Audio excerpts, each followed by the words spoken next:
അവിടെ ടീറ്റ് വെച്ചേ എങ്ങനെ ആക്കാൻ പറഞ്ഞ ഡോക്ടർ. ഹലോ ഗേസ്, ഇന്ന് ഞങ്ങൾ രേണുകേൻ്റെ കുത്തിവെപ്പിന് പോകാൻ കേട്ടോ. അപ്പോൾ കണ്ണേ ഋതുവിനെ അംഗൻവാടിക്ക് ആക്കിയിട്ട് വേണം ഞങ്ങൾക്ക് പോകാൻ കേട്ടോ. അങ്ങനെ ഓരെയും കൊണ്ട് ഇത് അംഗൻവാടിക്ക് നടക്കുകയാണ്. ഋതു ഓടാണ്. അവൻ അംഗൻവാടി കണ്ടാൽ പിന്നെ നമ്മളൊന്നും വേണ്ട, ഓടന്നെ ഓട്ടം, വേഗം കൂടിയും വേണ്ട. കണ്ടില്ലേ?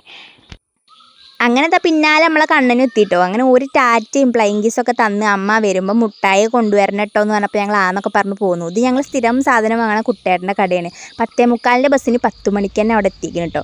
അങ്ങനെ ഇരിക്കണമല്ലോ എന്ന് വിചാരിച്ചപ്പോൾ കുട്ടേട്ടൻ പറഞ്ഞു, ഞാൻ പോത്തേലേക്ക് സാധനം വാങ്ങാൻ പോകുന്നുണ്ട്, നിങ്ങൾ വരുന്നുണ്ടോ ചോദിച്ചു. അപ്പോൾ ഞങ്ങൾ ചാടിയാണ് കയറി. അല്ല പിന്നെ പാട്ടൊക്കെ കേട്ട് ഞങ്ങൾ പോന്നു കേട്ടോ. ഹോസ്പിറ്റലിൽ സ്ഥിരം കാണുന്ന തിരക്കൊക്കെ ഉണ്ട്. പക്ഷേ ഞങ്ങൾക്കിന്ന് ഡോക്ടറെ കാണേണ്ട ആവശ്യമില്ല, ഞങ്ങൾക്കിന്ന് ടീറ്റ് അടിച്ചാൽ മതി. രേണുകയ്ക്ക് 3 മാസം പ്രഗ്നൻ്റ് ആണ് കേട്ടോ. അതാണ് ഞങ്ങളോട് പറയാണ്ടെന്ന് പറഞ്ഞത്. അപ്പോൾ ഞാൻ ഇതിൽ പൊട്ടിക്കുകയാണ് കേട്ടോ.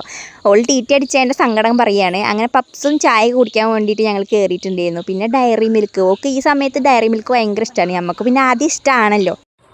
അതൊക്കെ വാങ്ങി ഇങ്ങനെ പുറത്തിറങ്ങുമ്പോൾ ജാഥ വിളിക്കുന്ന സൗണ്ട് ഇങ്ങനെ കേൾക്കണം. നോക്കുമ്പോൾ എന്താ ബ്രസീൽ, അർജൻറ്റീന, പോർച്ചുഗൽ എല്ലാ ടീമിൻ്റെയും ജേഴ്സി ഇട്ടുങ്ങാണ്ട് കുട്ടികൾ ഇങ്ങനെ വരിക്ക് പോകുന്നു കേട്ടോ.